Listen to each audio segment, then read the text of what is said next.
The Woodstock Music and Art Fair, the 3-day Aquarian Exposition at White Lake and Bethel, New York, will give you... The original estimate that Lang and his co-organizers had was that 200,000 people would show up, which in itself was a lot.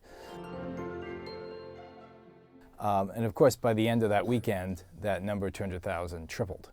So it was, on just the scale alone, it was sort of seismic. It sort of supersized the festivals at that moment. It wasn't 100% perfect, and certainly people crashed the gates, and there were lots of things. But given the possible outcomes of gathering 500,000 people or so together, all things considered, it went off pretty well.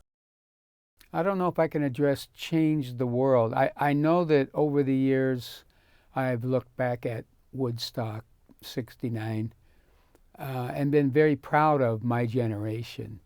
The conditions were pretty severe. It started raining after all the people got there and got really muddy.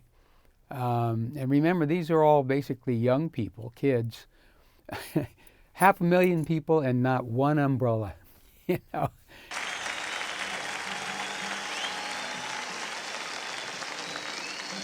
Everybody that looks at it is looking at the wrong thing. They're looking at the size because it was monumentally huge.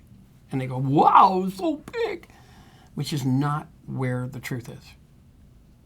What happened is that all those people that you saw in that picture were treating each other decently. This is our second gig.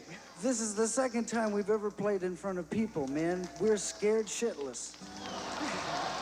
Yeah, I mean, you have to remember that only a limited number of people were actually at the festival, even if it was as much as 500,000. But it was the movie and the soundtrack album that came out the year later that really elevated it to a kind of a cultural event. Because now you could see, literally go to a movie theater and see it for yourself.